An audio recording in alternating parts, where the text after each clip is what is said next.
Nomenclature of coordination compound. Okay, तो देखो coordination compound का जो नोमेनक्लेचर है इसमें एक टाइप हम कल देख लिए थे। अब सेकेंड टाइप में हमें कंपाउंड जो है वो कुछ इस तरह का देखने को मिलेगा कि आपके पास में जो मेटल है वो बिगनिंग के अंदर मिलेगा एक, ठीक है, मेटल आयन, कोई भी मेटल आयन हो सकता है ये, ठीक है। और उसके बाद आपको हो सकता है कोऑर्डिनेशन स्फीयर मिले, और इस कोऑर्डिनेशन स्फीयर में पहले आपको वापस से मेटल लिखा हुआ मिलेगा, दूसरा कोई मेटल हो सकता है, ध्यान रखेंगे, ठीक है, ये कोई दूसरा मेटल हो सकता है। और इस मेटल के बाद में आपके पास लिगेंड होगा, n नंबर में लिगेंड मिलेंगे आपको। तो इस तरह का आपको कंपाउंड मिल सकता है, ठीक है। एक सेकेंड, ओके, चलिए देखते हैं। तो अब इस कंपाउंड की हमें नोमेनक्लेचर करनी है। तो नोमेनक्लेचर के लिए देखो, हमेशा बेटा मैंने कहा कि सबसे पहले जो पॉजिटिव आयन है उसको लिखेंगे आप। तो यहाँ पर जो हमारे पास पॉजिटिव आयन है वो ये मेटल है, ध्यान रखिए, ये आपके पास पॉजिटिव आयन है और ये आपके पास कोऑर्डिनेशन स्फीयर जो है इस बार नेगेटिव आयन है।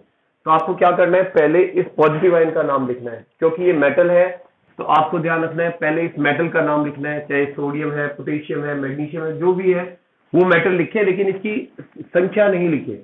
अगर मान लीजिए यहाँ पर Na2 K3 इस तरह से कुछ लिखा हुआ है, मैं N लगा देता हूँ, तो आपको इसके नंबर नहीं लिखने, केवल यहाँ मेटल लिखना है, ठीक है। यहाँ पर मेटल का नाम लिखना है।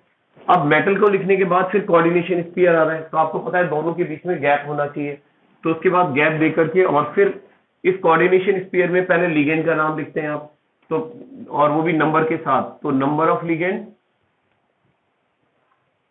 ठीक है, नंबर एंड, ऐसे लिख देते हैं, number and name of ligand, ठीक है। लिगेंड का नंबर लिखना है, कितने लिगेंड है, और उसका नाम लिखना है, और वो लिखने के बाद फिर आपको मेटल को लिखना है, ठीक है, लेकिन एक ही वर्ड के अंदर। फिर आपको मेटल लिखना है, और मेटल के बाद अब बहुत इंपॉर्टेंट बात है बेटा, जो मेटल है ध्यान रखना वहां पर, क्योंकि मेटल जो है आपके पास नेगेटिव स्फीयर के अंदर आ रहा है। अगर आपके पास कोई मेटल नेगेटिव कोऑर्डिनेशन स्फीयर के अंदर आ रहा है तो ध्यान रखें उस मेटल के आगे 8 लगता है, ठीक है।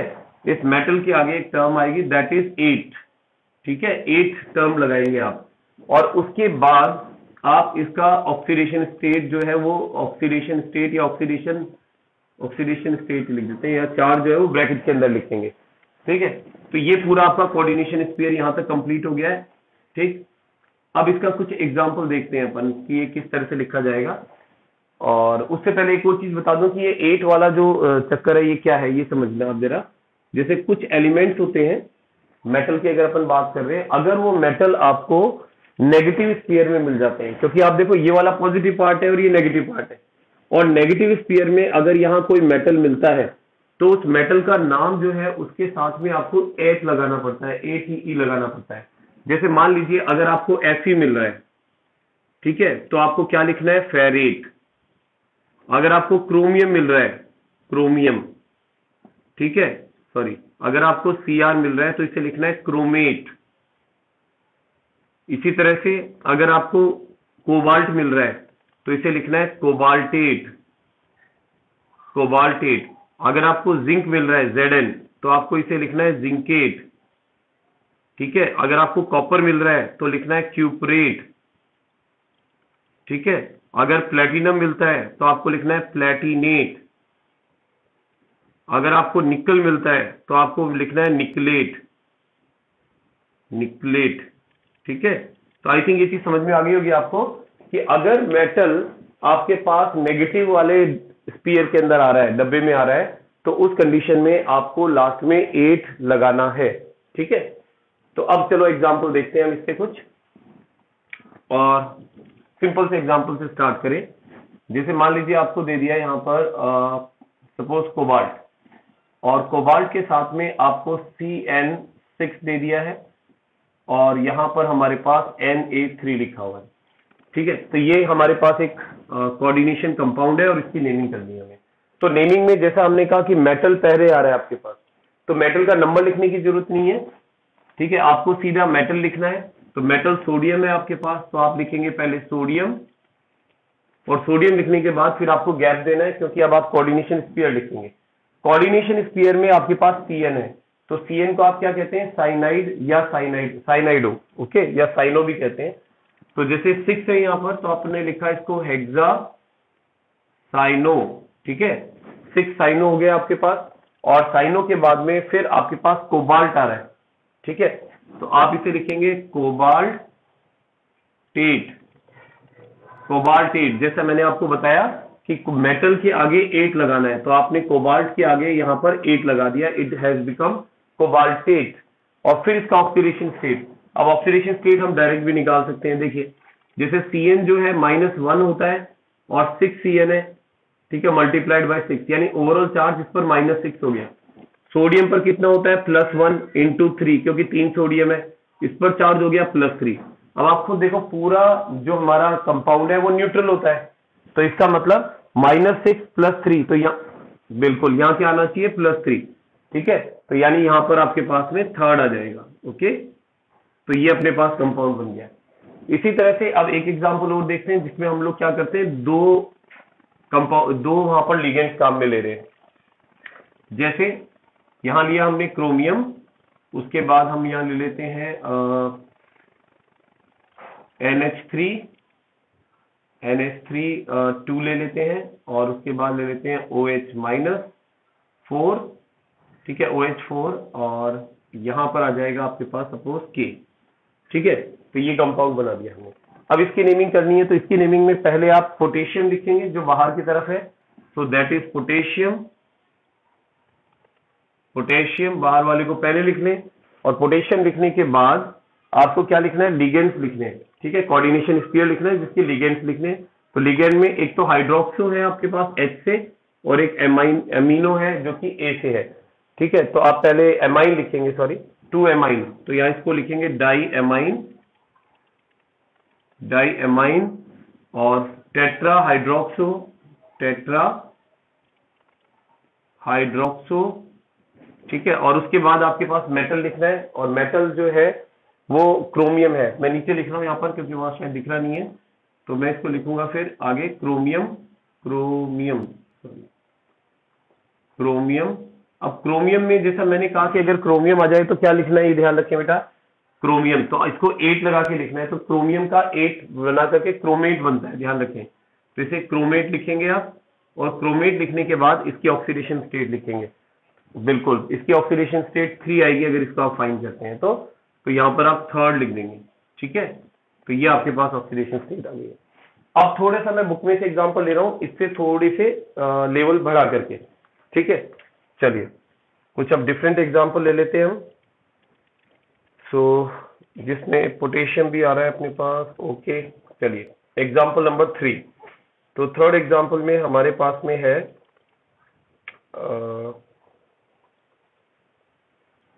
ओके, इसे देखें, Fe4 एंड देन FeCN6, ठीक है। ये बढ़िया एग्जाम्पल इसलिए है क्योंकि यहाँ पर 2 Fe आ रहे हैं और दोनों को अलग अलग बोला जाएगा, ठीक है।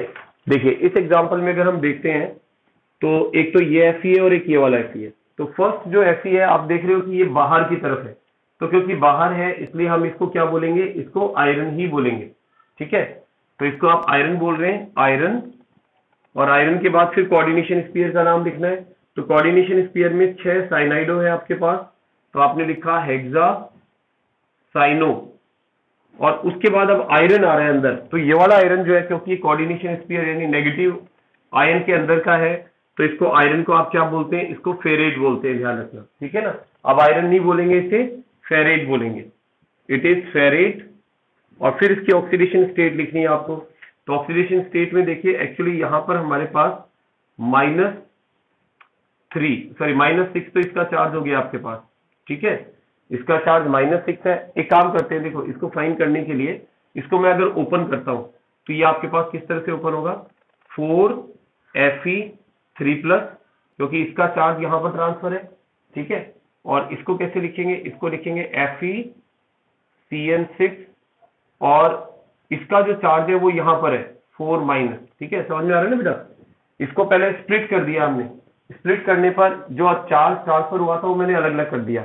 अब हम यहाँ देख सकते हैं इस Fe पर कितना चार्ज होगा, क्योंकि Cn के ऊपर -6 चार्ज है टोटल, बिल्कुल इस पे +2 चार्ज होगा। ठीक है, तो यहाँ पर आप क्या लिखेंगे, फेरेड सेकेंड, इस तरह से, तो ये फेरेड सेकेंड आ जाएगा। ओके, चलिए और आगे चलते हैं और एग्जांपल लेते हैं। तो यहाँ देखो, इसलिए मैंने इसको लिया है क्योंकि यहाँ आयरन जो है Fe को एक जगह तो आप आयरन बोल रहे हैं और दूसरी जगह उसे आप फेरेड बोल रहे हैं, तो ये बहुत ध्यान रखने वाली बात है। ठीक है, और थोड़ा आगे चलें तो नेक्स्ट एग्जांपल और ले लेते हैं हम, that is okay okay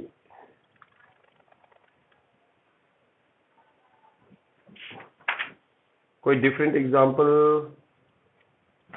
yes आ गया, इसको लेते हैं। नंबर 4, ये है आपके पास K3 एंड देन Fe और फिर C2O4 होल थ्राइस और ब्रैकेट क्लोज। ठीक है, तो अब आपको इसकी नेमिंग करनी है। अब इसकी नेमिंग में शुरू में आपके पास पोटेशियम आ रहा है, तो आप लिख रहे हैं इसको पोटेशियम, पोटेशियम, और पोटेशियम लिखने के बाद फिर आपको कोऑर्डिनेशन स्फीयर की नेमिंग करनी है, जिसमें पहले लिगेंड का नाम लिखना है। इस लिगेंड का नाम क्या हो सकता है बेटा, बता सकते हैं? क्योंकि ऑलरेडी हम यूज, बिल्कुल ऑक्सीलेटो, और 3 ऑक्सीलेटो है आपके पास में, तो आप इसे लिखेंगे ट्राई ऑक्सीलेटो। ठीक है, दिस इज ट्राई ऑक्सीलेटो, और उसके बाद फिर आयरन आ रहा है, लेकिन ये आयरन क्योंकि नेगेटिव स्फीयर का पार्ट है इसलिए हम इसको फेरेट बोलेंगे, ऑक्सीलेटो फेरेट। ठीक है, फेरेट, और फेरेट के बाद ऑक्सीडेशन स्टेट। तो अब इसकी ऑक्सीडेशन स्टेट कैसे लिखेंगे, देखिए अगर मैं इसको डिसोसिएट करता हूं तो आप देखो 3K+ है आपके पास, और Fe C2O4 3, और यहां पर जो चार्ज है वो है 3-। ठीक है, तो अब हमें पता है ऑक्सीलेटो पर चार्ज कितना होता है, -2 होता है बेटा ऑक्सीलेटो पर, बिल्कुल, तो -2 × 3 यानी इसके ऊपर -6 चार्ज है टोटल, और -6 को अब देखो बाहर -3 आएगा अगर इसको आप सॉल्व करते हैं तो इस पर चार्ज कितना होना चाहिए, +3 होना चाहिए। ठीक है, अगर आप इसको x मान करके सॉल्व करेंगे तो आपके पास Fe का जो चार्ज आएगा वो 3rd आएगा, 3। ठीक है, तो ये इसका चार्ज हो गया है। सो आई थिंक इस तरह का अगर कोई क्वेश्चन आता है तो आप आसानी से कर सकते हैं। ठीक है, इसमें कोई दिक्कत बेटा, बोलो आगे चले फिर। ओके, इसमें आई थिंक दिक्कत नहीं होनी चाहिए, बस मेन इसमें चीज यही है कि आपको जो लिगेंड्स है उनका नाम याद होना चाहिए और चार्ज पता होना चाहिए, तो प्रॉब्लम नहीं आएगी। इसके बाद नेक्स्ट जो हमारे पास टाइप आती है वो देखते हैं। ठीक है, चलिए इसको रफ कर देते हैं। अब कोऑर्डिनेशन कंपाउंड इस तरह के भी हो सकते हैं जहां पर आपको पूरे कंपाउंड में 2 कोऑर्डिनेशन स्फीयर देखने को मिल जाएंगे। ठीक है, ऐसे भी कंपाउंड पॉसिबल है। देखें कैसे, टाइप 3 देख रहे हैं हम अपन, टाइप 3, और टाइप 3 में आपको ऐसे कंपाउंड मिलेंगे जैसे ये कोऑर्डिनेशन स्फीयर है, इसका मेटल है, n नंबर ऑफ लिगेंड है, अगेन ये भी कोऑर्डिनेशन स्फीयर है, मेटल है, n नंबर ऑफ लिगेंड है। इस तरह दोनों में ही कोऑर्डिनेशन स्फीयर आ रहा है आपके पास में, लेकिन हमें पता है कि ये एक कोऑर्डिनेशन स्फीयर तो पॉजिटिव है और दूसरा कोऑर्डिनेशन स्फीयर क्या है, नेगेटिव है। और जब आप इसकी नेमिंग करेंगे तो नेमिंग करते समय तरीका वही है, ज्यादा डिफरेंस नहीं है, बस मेटल 2 बार आ गया है इसके अंदर। तो पहले इसके लिए आपको नंबर ऑफ लिगेंड लिखना है, number and name, name of ligand, ligand पहले वाले का number and name of ligand लिखेंगे, और लिगेंड लिखने के बाद फिर उसका मेटल लिखेंगे आप, मेटल, और मेटल के बाद में उसकी ऑक्सीडेशन स्टेट लिखेंगे। ठीक है, तो ये तो पूरा एक वर्ड के अंदर आएगा यहां तक तो, और फिर दूसरा वाला जो लिखा है जो नेगेटिव वाला है वो इसके आगे लिखेंगे स्पेस छोड़ करके। मैं नीचे लिख रहा हूं क्योंकि वहां शायद दिखेगा नहीं आपको।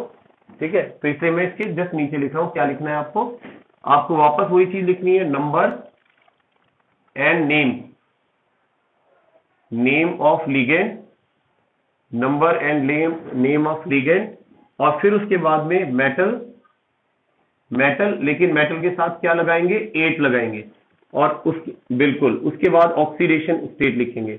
अब 8 क्यों लगाएंगे आपको पता चल गया होगा, क्योंकि ये वाला मेटल जो है ये नेगेटिव वाले स्फीयर में है, तो जो नेगेटिव स्फीयर के अंदर आता है हमेशा उस मेटल के आगे आपको 8 लगाना है। ठीक है ना, तो इसलिए यहां पर 8 लगेगा, इस मेटल के साथ 8 नहीं लगेगा। चलिए एक एग्जांपल लेते हैं अपन इस तरह का।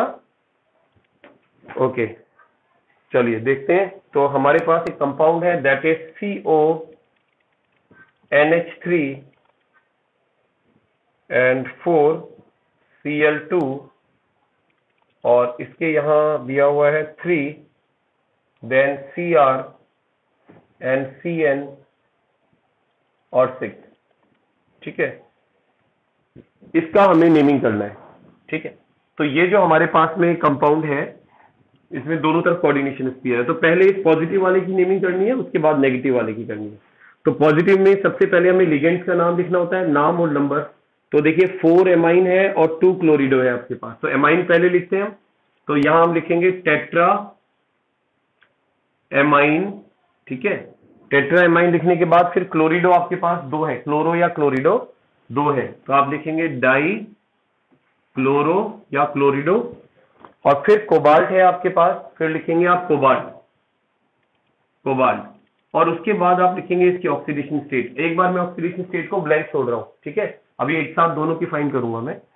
उसके बाद फिर अपन इसको लिखेंगे। ठीक है, इसके अंदर आप देखिए आपके पास साइनाइड लिगेंड है, तो पहले साइनाइड की नंबर और नेम।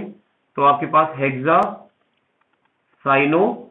ठीक है, 6 साइनाइड हो गए आपके पास। एंड देन फिर क्रोमियम है, लेकिन क्रोमियम को क्या बोलना है आपको, क्रोमेट, क्योंकि क्रोमियम जो है नेगेटिव वाले पार्ट में है।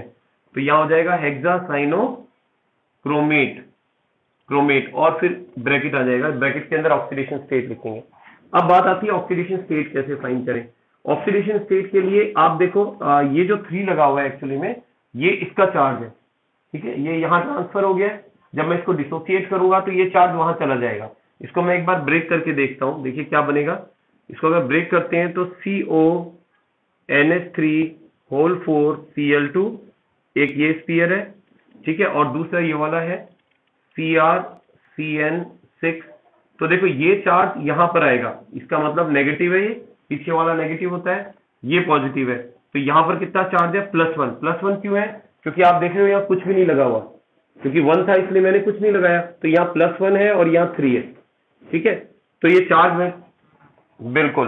तो इसके ऑक्सीडेशन स्टेट अगर देखते हैं तो इसकी ऑक्सीडेशन स्टेट अब इसको फाइंड कर सकते हैं अपन एक्स मान के। तो ये +3 आ जाएगी आपके पास और ये भी +3 आ जाएगी। तो दोनों की ऑक्सीडेशन स्टेट कितनी है, 3 है। तो यहां पर भी आप 3 लिखेंगे और यहां पर भी 3 लिखेंगे, मतलब 3 आ जाएगा। तो ये इसकी नेमिंग होगी। तो अगर इस तरह का एग्जाम्पल आता है जिसमें दोनों कोऑर्डिनेशन स्फीयर है दोनों तरफ, तो उसकी भी नेमिंग आप आसानी से कर सकते हैं। ठीक है, एक 4th टाइप और आता है, वो मैं बता देता हूं आपको, इसको रफ कर रहा हूं मैं। और जो 4th टाइप आता है बेटा उसमें एक्चुअली उन्हें अपन ब्रिज लिगेंड कहते हैं। उसमें ब्रिज लिगेंड प्रेजेंट होते हैं, तो ब्रिज लिगेंड वाले एग्जांपल उसके अंदर हो सकते हैं। मैं आपको आपकी बुक में से ही बता देता हूं, एक एग्जांपल इसमें गिवन है आपकी बुक में। So let's see that example. तो वो एग्जांपल अपन देख लेते हैं, है ना। Just a minute. देखिए एक कंपाउंड दिया हुआ है, इसको ब्रिज कंपाउंड कहते हैं, ध्यान रखें, ब्रिज कंपाउंड। ठीक है, ब्रिज कोऑर्डिनेशन कंपाउंड है, तो इसकी नेमिंग करेंगे अपन। तो ब्रिज कोऑर्डिनेशन कंपाउंड में आपको ये स्ट्रक्चर दिया हुआ है that is H2O whole 4 CO then NH2 then NO2 और उसके बाद दिया हुआ है आपको CO देन NH3 होल 4 और उसके बाद दिया हुआ है Cl4। ठीक है, ये आपको कंपाउंड दिया है। ठीक है, तो अब देखो इसको नेमिंग कैसे करनी है ये चीज समझना।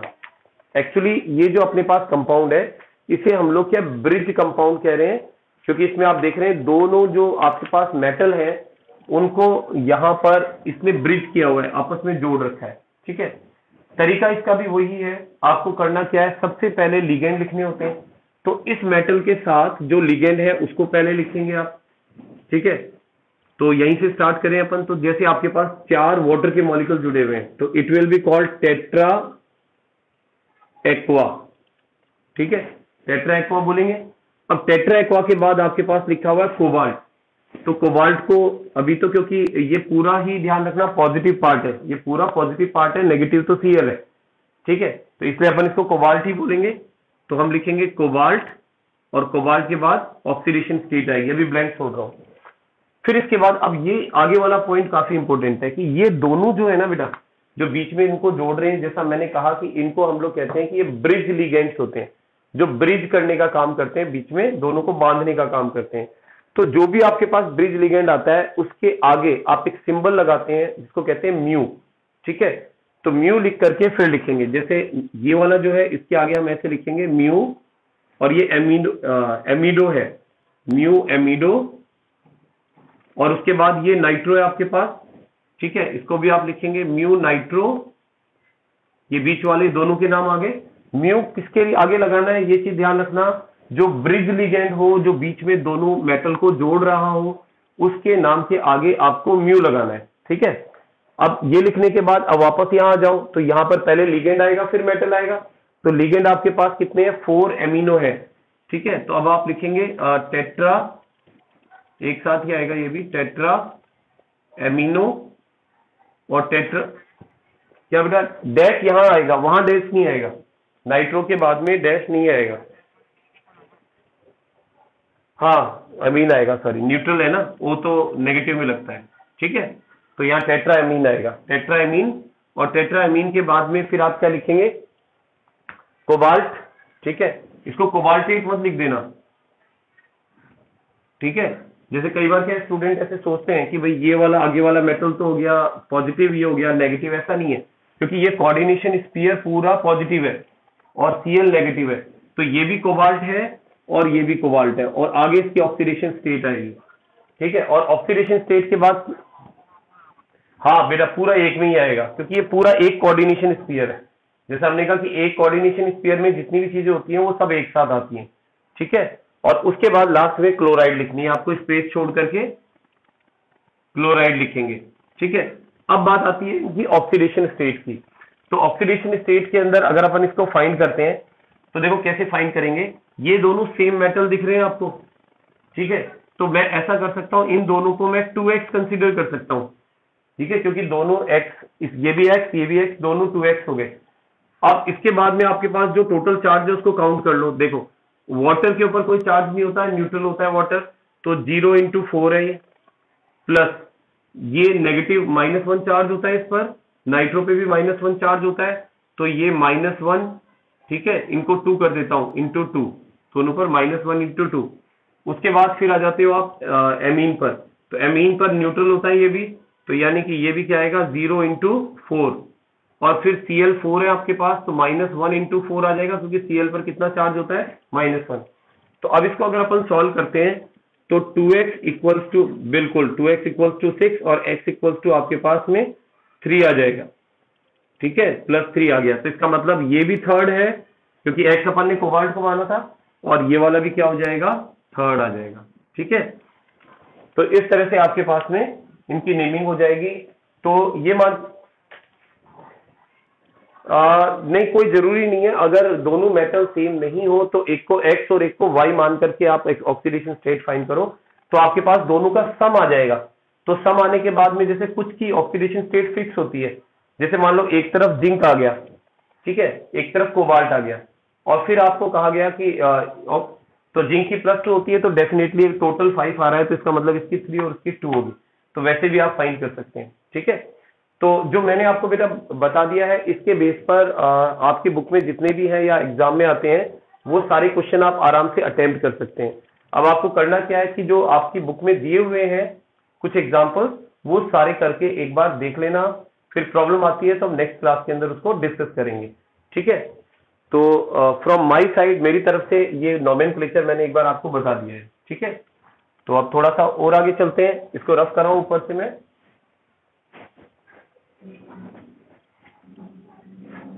ठीक है। और नेक्स्ट टॉपिक जो हम देख रहे हैं that is also very very important. अच्छा, इसमें कुछ चीजें अब अपने सिलेबस में से हटा दी गई हैं। जैसे मैं आपको बता दूं कि एक तो जो आइसोमेरिज्म पहले आता था आपका, वो इस साल 2021 में आपके आइसोमेरिज्म नहीं आ रहा है, ठीक है, वो सिलेबस में से हटा दिया गया है। तो अब आइसोमेरिज्म को छोड़ के उससे आगे चल रहे हैं अपन, और नेक्स्ट टॉपिक के बारे में बात कर रहे हैं, ठीक है। दैट इज हम बात करेंगे वैलेंस बॉन्ड थ्योरी के बारे में, ठीक है, that is valence bond theory. ठीक है, और बेटा जो वैलेंस बॉन्ड थ्योरी है ना, ये इतनी इंपॉर्टेंट है कि इसमें से क्वेश्चन लगभग लगभग आता ही आता है। ठीक है, तो वैलेंस बॉन्ड थ्योरी जो अपन देख रहे हैं, इसको बहुत अच्छी तरह से समझना। कंपटीशन एग्जाम में इसमें से क्वेश्चन आते हैं, बोर्ड एग्जाम में इसमें से क्वेश्चन आते हैं। अब वैलेंस बॉन्ड थ्योरी को समझने के लिए कुछ बेसिक चीजें, मैं पहले वैलेंस बॉन्ड थ्योरी पर आने से पहले आपको कुछ इलेक्ट्रॉनिक कॉन्फ़िगरेशन बताऊंगा जो बहुत जरूरी है। वो अगर आपको आएंगे तो वैलेंस बॉन्ड थ्योरी आएगी। ठीक है, ये बिल्कुल वैसी है जैसे अभी आपने नोमेनक्लेचर देखा, तो आपने देखा कि अगर हमें लिगेंड नहीं आता होगा, ऑक्सीडेशन स्टेट नहीं पता होगी, तो हम नोमेनक्लेचर नहीं कर पाएंगे। सिमिलरली जो मैं आपको बता रहा हूं इलेक्ट्रॉनिक कॉन्फ़िगरेशन कुछ एलिमेंट का, अगर वो नहीं आता होगा तो डेफिनेटली आपको अगला टॉपिक समझ में नहीं आएगा। तो पहले आप इसको बहुत अच्छी तरह से समझ लेना, याद कर लेना, फिर आगे वाला टॉपिक अपन समझेंगे। ठीक है, चलिए इसको थोड़ा ऊपर लिख देता हूं मैं ताकि स्पेस मिल जाए हमें। तो हम बात कर रहे हैं वैलेंस बॉन्ड थ्योरी की, बॉन्ड थ्योरी। और इस वैलेंस बॉन्ड थ्योरी में इसके पॉइंट्स लिखने से पहले हम यहां पर कुछ इलेक्ट्रॉनिक कॉन्फ़िगरेशन देख रहे हैं। ठीक है, और इलेक्ट्रॉनिक कॉन्फ़िगरेशन भी किसका देखेंगे, हम देखेंगे इलेक्ट्रॉनिक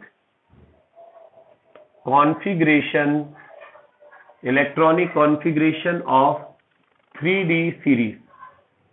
ठीक है, 3D सीरीज का इलेक्ट्रॉनिक कॉन्फ़िगरेशन देखेंगे। 3D सीरीज कौन सी होती है ये आपको पता ही होगा, 21 से लेकर के और 30 तक के जो एलिमेंट्स आते हैं वो 3D सीरीज के अंदर आते हैं। ठीक है, तो आपका ये एलिमेंट स्टार्ट होता है स्कैंडियम से, क्योंकि बार बार आपको इसमें इलेक्ट्रॉन निकालने और रिलीज करने पड़ेंगे, तो इसलिए आपको पता होना चाहिए। तो देखिए 3D सीरीज में पहला जो एलिमेंट आता है 21 नंबर पर, दैट इज स्कैंडियम। ठीक है, Sc, जिसे हम क्या कह रहे हैं, स्कैंडियम, स्कैंडियम कह रहे हैं। स्कैंडियम का जो इलेक्ट्रॉनिक कॉन्फ़िगरेशन है वो ध्यान रखें कि ऑर्गन के बाद, ऑर्गन आता है आपके पास 18 नंबर पर। ठीक है, ऑर्गन के बाद जो नेक्स्ट आता है आपके पास that is 3D1 and 4s2। ठीक है, 3D1 4s2 इसका इलेक्ट्रॉनिक कॉन्फ़िगरेशन है। और अगर हम बात करते हैं 22 नंबर पर, तो 22 नंबर पर स्कैंडियम के बाद टाइटेनियम आता है, टाइटेनियम। ठीक है, और टाइटेनियम में आपके पास ऑर्गन, और 18 तक तो ये है ही, उसके बाद आपके पास आएगा 3D2 और 4s2। ठीक है, और फिर 23 पर आपके पास आएगा वेनेडियम, वेनेडियम। और वेनेडियम जो है इसमें आपके पास ऑर्गन के बाद जो 18 नंबर पर आता है 3D3 और 4s2। ठीक है, यहां तक कोई प्रॉब्लम नहीं आई हमें। अब जो फोर्थ वाला है आपके पास, 24th वाला जो एलिमेंट है, वहां एक्सेप्शन आता है। ठीक है, इसलिए उसको अच्छी तरह से ध्यान रखना है। तो 24 नंबर पर जो एलिमेंट आता है दैट इज क्रोमियम। ठीक है, दैट इज क्रोमियम। और क्रोमियम में आपके पास इलेक्ट्रॉनिक कॉन्फ़िगरेशन आएगा दैट इज ऑर्गन, 18 तो है ही, उसके बाद 3D5 और 4s1। तो यहां पर आप देख रहे हैं थोड़ा सा आपको यहां पर एक्सेप्शन देखने को मिल रहा है। ठीक है, यहां आपको एक्सेप्शन देखने को मिल रहा है, और एक्सेप्शन का रीजन क्या है ये भी समझ लें हम, कि एक्चुअली क्या होता है कि यहां अगर देखा जाए इसका इलेक्ट्रॉनिक कॉन्फ़िगरेशन, तो डी ऑर्बिटल में, डी सब शेल में 5 ऑर्बिटल होते हैं, एस में 1 ऑर्बिटल होता है। तो आप देखो डी में 3 इलेक्ट्रॉन है, 1 2 एंड 3। ठीक है, ये 3D है, और यहां पर 2 इलेक्ट्रॉन है। अब एक्चुअली इससे आगे जब इलेक्ट्रॉन आएगा, ठीक है, इससे आगे ही जैसे इलेक्ट्रॉन आएगा तो 3 के बाद 4 आना चाहिए। ठीक है, लेकिन 3 के बाद सीधे 5 आ रहा है। ऐसा क्यों हो रहा है समझते हैं। देखिए 3 इलेक्ट्रॉन तो ये ऊपर वाला अरेंजमेंट, अब एक इलेक्ट्रॉन जैसे मान लो अगर आता यहां पर, तो वो यहां आता, तो केवल एक ही तो हमारे पास ऑर्बिटल खाली रह जाता। तो अगर एक इलेक्ट्रॉन ये कहीं से जुगाड़ कर ले, ठीक है, तो क्या होगा, इसका जो शेल है, जो सबशेल है, वो क्या हो जाएगा, हाफ फिल्ड हो जाएगा। और आपने पढ़ा होगा कि हाफ फिल्ड सबशेल की या ऑर्बिटल्स की जो स्टेबिलिटी ज्यादा होती है। तो ये क्या करेगा बेटा, एक इलेक्ट्रॉन तो कंटिन्यू यहां आ ही रहा है, एक इलेक्ट्रॉन यहां से उधार ले लेगा। ठीक है, 4s से, और यहां से अगर एक इलेक्ट्रॉन इसने ले लिया तो ये इलेक्ट्रॉन यहां आ गया, तो सबके पास एक एक इलेक्ट्रॉन हो गए, एक सिमेट्री हो गई यहां पर। ठीक है, तो सिमेट्री गेन करने से स्टेबिलिटी मिल गई इसको, इसलिए एक साथ 2 इलेक्ट्रॉन यहां पर एंटर करें। ठीक है, इसलिए सीधा यहां पर 3 से 3d5 आ गया है। तो ये याद रखने वाली चीज है, इसको ध्यान रखना आप। आगे अगर हम बात करते हैं 25 पर, तो 25 पर आपके पास आता है क्रोमियम के बाद manganese, Mn, manganese, sorry manganese क्या होती है स्पेलिंग भाई, स्पेलिंग भूल गया क्या, जस्ट मिनट, NSE, चलो ठीक है, मैग्नीज हो गया। तो मैग्नीज के अंदर Ar18, और अब वही पूरा पहले वाला पैटर्न चलेगा, जहां से उधार लिया है पहले उसका चुकाना पड़ेगा, उसके बाद दी में आगे के इलेक्ट्रॉन आएंगे। तो यहाँ 4s से एक इलेक्ट्रॉन लिया था इसने भाई, इसके पास तो 3d5 ही रहेगा, पहले इसका हिसाब पूरा करना पड़ेगा। तो अब आगे वाला एक इलेक्ट्रॉन जिससे लिया था उसके पास जाएगा, ठीक है। और उसके बाद 26 की बात करते हैं, तो 26 पर आता है आयरन, ठीक है। तो आयरन में अब आगे का इलेक्ट्रॉनिक कॉन्फ़िगरेशन देखो, वापस वही ऑर्गन 18 और उसके बाद 3d6 और 4s2, क्योंकि इसमें तो 2 इलेक्ट्रॉन भर चुके हैं, 2 से ज्यादा आ नहीं सकते, तो नेक्स्ट आने वाला जो इनकमिंग इलेक्ट्रॉन होगा वो इसके अंदर एंटर करेगा, ठीक है। अब 27 पर आते हैं, तो 27 पर क्या आता है अपने पास, कोबाल्ट, कोबाल्ट, ओके, तो कोबाल्ट में ओके CO, कोबाल्ट आ गया। और कोबाल्ट में देखिए ऑर्गन के बाद आपके पास 18, यहां पर आ जाएगा 3d7 4s2। अब यहां तक तो कोई एक्सेप्शन नहीं है। अब आगे एक्सेप्शन आएगा आपके पास 28 पर। 28 पर आता है आपके पास क्रोम, 28 पे भी नहीं आएगा, 29 पे आएगा निकल, ठीक है। यहां निकल आएगा, ठीक है। निकल के अंदर आपके पास ऑर्गन के बाद 18, ये इनर्ट गैस है ऑर्गन, इसलिए इसको लिखा जाता है। तो 18 तक इलेक्ट्रॉनिक कॉन्फ़िगरेशन लिखने की जरूरत नहीं है हमें, इसलिए हम इसको लिख देते हैं। देन 3d8 4s2, ठीक है। अब इसके बाद जो कॉपर आएगा वो एक्सेप्शन शो करेगा, कॉपर 29 पर Cu, ठीक है। और कॉपर में क्या होगा देखो, ऑर्गन 18 तक आ ही रहा है ऑर्गन, उसके बाद 3d सीधे 10 आता है यहाँ पर और वापस 4s2। अब यहाँ पर एक्सेप्शन का रीजन क्या है देखो, कि अगर अपन इसका इलेक्ट्रॉनिक कॉन्फ़िगरेशन देखते हैं, हाँ 4s1, इसका अगर इलेक्ट्रॉनिक कॉन्फ़िगरेशन देखते हैं अपन निकल का, तो निकल के अंदर हमारे पास में यहाँ डी में इस तरह से 8 इलेक्ट्रॉन है, 1 2 3 4 5 6 7 8, और 2 इलेक्ट्रॉन आपके पास में 4s में है, ठीक है।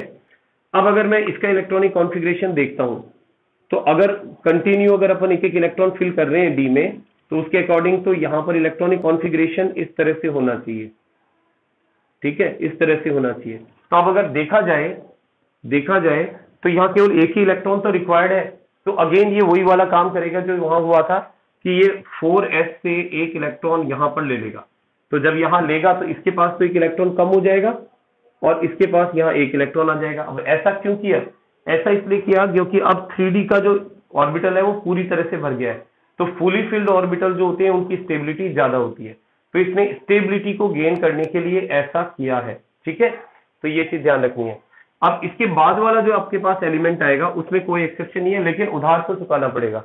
इसने जो एक इलेक्ट्रॉन इससे लिया था, तो अब आगे वाला इलेक्ट्रॉन इसी को मिलेगा, s को। तो आपके पास फिर आता है 30 नंबर पर जिंक, ठीक है, Zn। तो Zn जिंक हो गया आपके पास, जिंक। और इसमें अगर देखा जाए तो ऑर्गन 18 नंबर पर है, फिर 3d 10 एज इट इज रहेगा, 4s2 आ जाएगा, ठीक है। तो यहाँ अगला इलेक्ट्रॉन 4s1 से 4s2 में आ गया है। तो ये तो हो गई इनके इलेक्ट्रॉनिक कॉन्फ़िगरेशन की बात। अब जैसे कई बार क्या बच्चे पजल्ड हो जाते हैं, सर इतना सारा कैसे याद करेंगे, इतना तो याद ही नहीं होगा। तो बेटा इसका एक सिंपल सा तरीका बताऊं, आपको सीधी सी काउंटिंग आती है, ठीक है, आपको बहुत ज्यादा दिमाग लगाने की जरूरत नहीं है। मैं आपको एक सिंपल सा तरीका बता रहा हूं, आप तो केवल वो ध्यान रखें, आप केवल इनका ऑर्डर याद कर लो, ठीक है। स्कैंडियम से लेकर के जिंक तक, स्कैंडियम जैसे स्कैंडियम, टाइटेनियम, वेनेडियम, क्रोमियम, ऐसे करके 30 तक याद कर लिया आपने, 21 से 30 तक। और इसको यहाँ लिखो, scandium, titanium, vanadium, chromium and manganese, iron, iron के बाद मैग्नीज, आयरन, देन कोबाल्ट, निकल, कॉपर और फिर जिंक, ठीक है।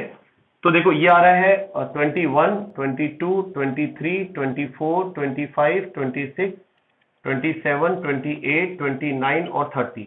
अब सुनना बेटा मेरी बात ध्यान से, अब मेरी बात को ध्यान से समझना। आपको क्या करना है, जो इलेक्ट्रॉनिक कॉन्फ़िगरेशन की जरूरत पड़ेगी, भाई ऑर्गन तो सब में आ रहा है, ठीक है, वो तो लिखने की जरूरत नहीं है। आप देखो आगे जो हमारे पास 3D है ना, उसको देखते हैं अपन। 3D सब में है, 3D 3D 3D 3D 3D सब में है, 3D, ठीक है, 3D सब में है। तो अब आपको क्या करना है, केवल 2 एक्सेप्शन को छोड़ करके बाकी सब में काउंटिंग चलेगी, ठीक है। जैसे 21 आ रहा है, 21 में डी में 1, 22 में डी में 2, 23 में डी में 3, ये एक्सेप्शन है, ठीक है, ये एक्सेप्शन है, इसको एक बार छोड़ दो। फिर 25 में 5, 26 में 6, 27 में डी में 7, 28 में 8, 29 में एक्सेप्शन है, ठीक है, और इसमें 30 है तो यहाँ कितना आ जाएगा 10। बात समझ आ गई ना। तो क्योंकि हमें डी के इलेक्ट्रॉन की जरूरत पड़ेगी इसलिए मैं बता रहा हूं आपको।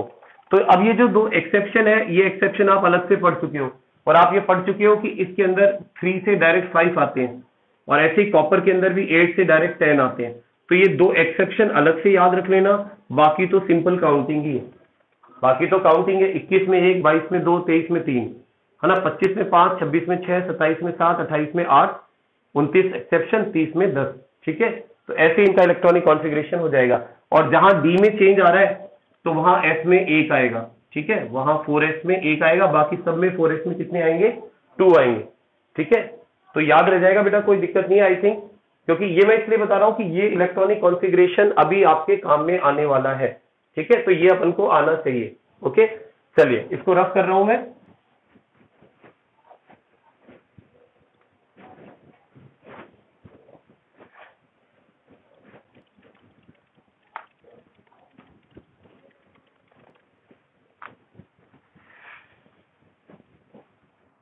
ओके, चलिए अब आगे चलते हैं। तो अब इसके बाद हम बात करते हैं, जैसे वैलेंस बॉन्ड थ्योरी हमने हेडिंग डाली है, उसके अकॉर्डिंग चलते हैं वैलेंस बॉन्ड थ्योरी की। टाइम ओके, वापस रिज्वाइन कर लेते हैं, कोई दिक्कत नहीं। यस, तो हम बात कर रहे हैं वैलेंस बॉन्ड थ्योरी की। तो देखिए वैलेंस बॉन्ड थ्योरी के अंदर कुछ पॉस्टुलेट्स हैं, या कुछ हम कहें कि इस थ्योरी के कुछ पॉइंट्स हैं। तो वो मेन पॉइंट्स हमें पहले ध्यान रखने हैं, फिर उसके अकॉर्डिंग हम एक्सप्लेन करेंगे कि किस तरह से कोऑर्डिनेशन कंपाउंड की फॉर्मेशन होती है। अब वो पॉस्टुलेट्स या वो जो अपने पास पॉइंट्स है वो क्या क्या है, देखिए सिंपल से पॉइंट है। पहला पॉइंट ये कहता है कि जब कोई भी कोऑर्डिनेशन कंपाउंड की फॉर्मेशन होती है तो उस फॉर्मेशन में जो मेटल, सेंट्रल मेटल एटम होता है, जैसे अभी आपने जो भी स्ट्रक्चर देखे उसमें देखा कि एक बीच में मेटल होता है जो लिगेंड से बॉन्ड बनाता है, ठीक है। तो जो सेंट्रल मेटल एटम या सेंट्रल मेटल आयन होता है वो अपने खाली डी ऑर्बिटल, अपने जो एम्प्टी डी ऑर्बिटल होते हैं उनको प्रोवाइड कराता है लिगेंड के साथ कोऑर्डिनेशन बॉन्ड बनाने के लिए, ठीक है। तो यहां पर पहला पॉइंट जो है इसका ध्यान रखें कि सेंट्रल मेटल एटम या आयन, ठीक है, provide it's empty d orbitals for forming coordination bond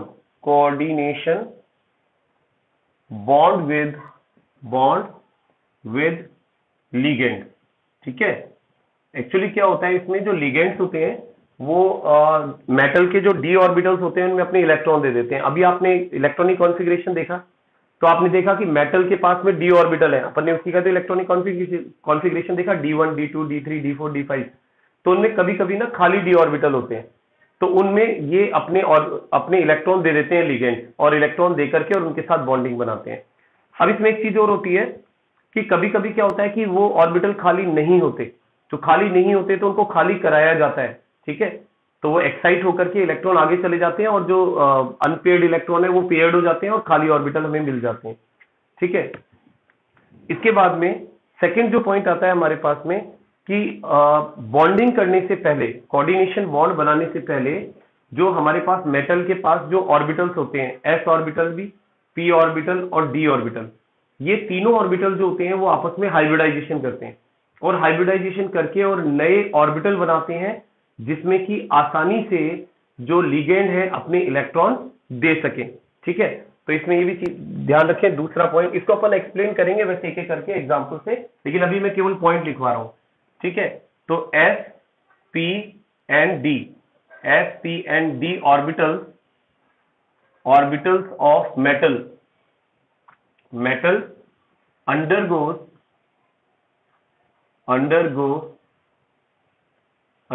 hybridization, ठीक है, हाइब्रिडाइजेशन करते हैं। और हाइब्रिडाइजेशन क्यों करते हैं? हाइब्रिडाइजेशन इसलिए करते हैं ताकि वो क्या कर सकें कि इक्वल एनर्जी वाले नए ऑर्बिटल बना सकें और डेफिनेट ज्योमेट्री के अंदर वो अरेंज हो सकें। ठीक है, तो sp-d orbitals of metal undergo hybridisation to form hybridized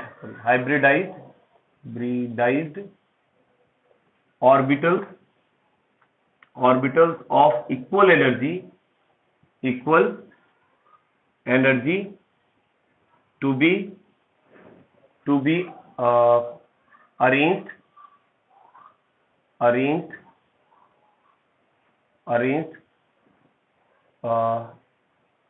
to form polyhedron, polyhedron बनाने के लिए। पॉलीहेड्रॉन आपने देखा था कल। पॉलीहेड्रॉन क्या होता है? जिसमें लिगेंड जो होते हैं ना वो अलग अलग डायरेक्शन में उससे जुड़े हुए रहते हैं, तो इस तरह से वो हाइब्रिडाइज करके हाइब्रिडाइज्ड ऑर्बिटल बनाते हैं और फिर वो अरेंज हो जाते हैं 3D के अंदर ताकि उनसे लिगेंड जुड़ सकें। ठीक है, इसके अलावा एक चीज और है कि ये जो हाइब्रिडाइज्ड ऑर्बिटल होते हैं, ये तो अपन ने बता ही दिया। चलो एक चीज और बता देते हैं कि इन हाइब्रिडाइज्ड ऑर्बिटल के अंदर लिगेंड जो है वो अपने लोन पेयर इलेक्ट्रॉन दे देते हैं और उनके साथ ओवरलैपिंग करके एक बॉन्ड बनाते हैं। तो ये भी चीज ध्यान रखें कि ligand give their lone pair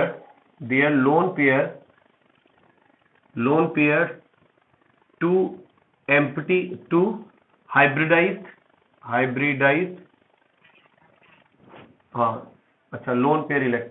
lone pair electron to hybridised orbitals of metal. ठीक है, मेटल के जो हाइब्रिडाइज्ड ऑर्बिटल होते हैं उनको वो अपने इलेक्ट्रॉन दे देते हैं। ठीक है, और इलेक्ट्रॉन देने के बाद अब क्या होता है कि कभी कभी ये जो हाइब्रिडाइजेशन में पार्टिसिपेट करने वाले डी ऑर्बिटल होते हैं, दो तरह के होते हैं, बाहर वाले भी हो सकते हैं, अंदर वाले भी हो सकते हैं। ये भी एग्जांपल में आपको और क्लियर होगा। ठीक है, तो उसके बेस पर जो हमारे पास कोऑर्डिनेशन कंपाउंड बनता है या कॉम्प्लेक्स बनता है वो दो तरह के होते हैं। एक तो होता है लो स्पिन कॉम्प्लेक्स और एक होता है हाई स्पिन कॉम्प्लेक्स। तो ये चीज ध्यान रखें कि based on hybridized orbitals provided by metal। ठीक है, metal for bonding। ठीक है, complex is of two types। तो कॉम्प्लेक्स दो तरह का होता है। ठीक है, तो कॉम्प्लेक्स को अपन दो पार्ट्स में डिवाइड करें, दो तरह का हो सकता है। एक तो हो सकता है लो स्पिन कॉम्प्लेक्स और एक हो सकता है हाई स्पिन कॉम्प्लेक्स। अभी समझाता हूं कैसे।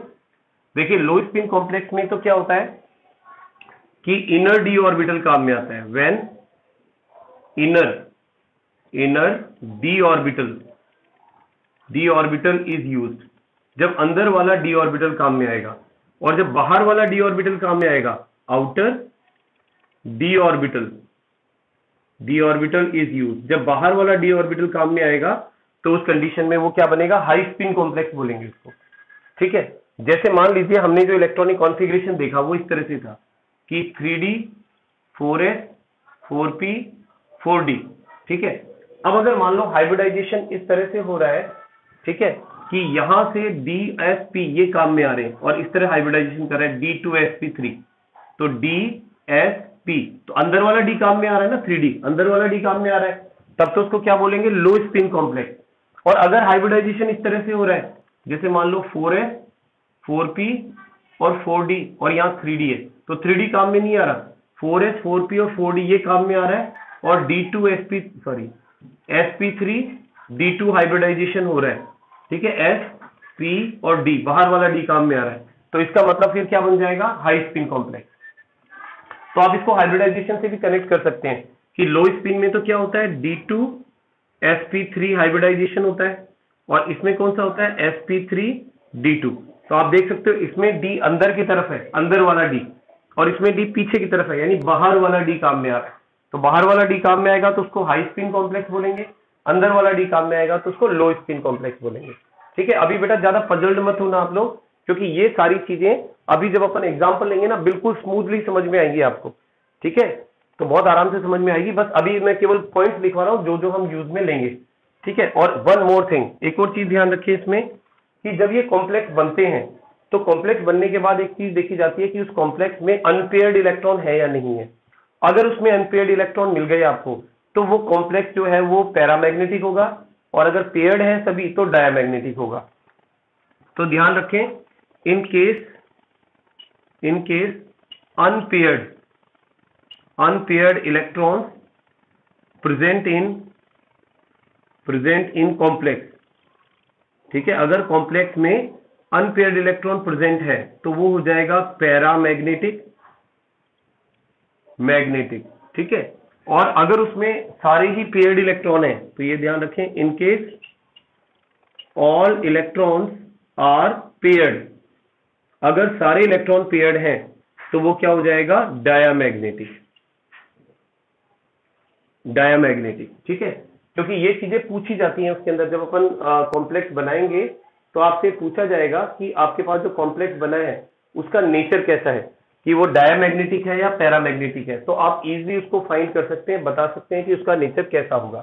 ठीक है, एक चीज और देखेंगे इसके अंदर हम कि किस तरह का हमारे पास, ये ऊपर वाली दो लाइनें मिटा रहा हूं मैं, कि आपके पास जो कॉम्प्लेक्स बनता है ना बेटा, उस कॉम्प्लेक्स में उसका शेप कैसा, उसकी ज्योमेट्री कैसी होती है।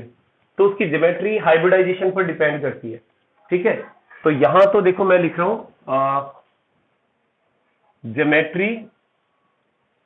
Geometry of complex depends on hybridisation पर डिपेंड करेगी। कैसे डिपेंड करेगी, देखो अगर मान लो आपके पास DsP2 हाइब्रिडाइजेशन हो रहा है, ठीक है, DsP2 हाइब्रिडाइजेशन है तो वो हो जाएगा स्क्वायर प्लेनर। कल हमने स्क्वायर प्लेनर का शेप देख लिया था कैसा होता है। अगर वो sp3 है तो वो हो जाएगा आपके पास में टेट्राहेड्रल। तो ये आपको याद करना पड़ेगा बेटा, टेट्राहेड्रल। ठीक है, अगर वो है आपके पास DsP3, ठीक है, तो ये हो जाएगा आपके पास sp3d होगा, सॉरी sp3d। तो ये हो जाएगा आपके पास में ट्रायंगुलर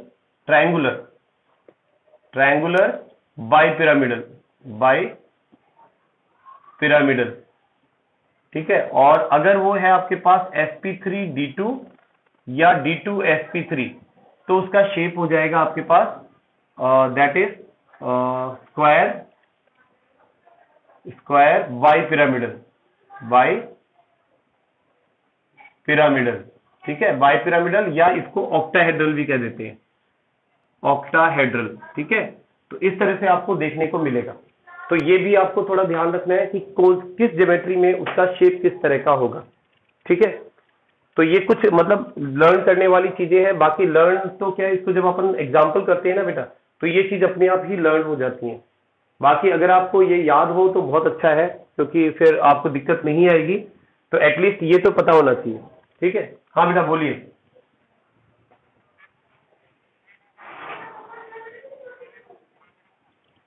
sp3d में स्क्वायर पिरामिडल हो सकता है, बट अपने पास जितने भी एग्जाम्पल गिवन है ना बेटा, उन सारे एग्जाम्पल्स में अपने पास जो शेप है वो ट्राइगोनल पिरामिडल ही है, क्योंकि इस तरह का कोई एग्जाम्पल गिवन नहीं है अपने पास बुक्स में भी, तो इस वजह से वो मैंने भी नहीं लिखवाया। ठीक है ना, तो अपने पास जो शेप्स हैं वो इसी के अकॉर्डिंग आएंगे। हो सकता है कि हो एग्जिस्ट करता हो, लेकिन अपनी बुक्स के अंदर कहीं पर भी गिवन नहीं है, इसलिए मैंने उसको नहीं लिया। लेकिन वो क्योंकि अपन ने शेप लिखवाया तो एग्जिस्ट तो करता होगा, but it is not in our book, ठीक है। तो उसके अकॉर्डिंग देखा है अपन ने, और देख लेंगे अपन, जैसे जब एग्जाम्पल लेंगे इस तरह का कोई एग्जाम्पल होगा तो अपन करवा देंगे उसको, ठीक है। तो ये आपको काम कर लेना है, कल हम इसके एग्जाम्पल सॉल्व करेंगे, ठीक, कि किस तरह से कोऑर्डिनेशन कंपाउंड की फॉर्मेशन होती है। और जो मैंने कहा था कि वो लिगेंड्स बेटा जरूर याद कर लेना, नहीं तो उसके बिना आईयूपीएसी सिस्टम नहीं हो पाएगा आपका, और उसकी प्रैक्टिस जरूर करते रहना, जो आपकी बुक्स में एग्जाम्पल है वो सारे करके देख लेना, ठीक है। तो फिर आज की क्लास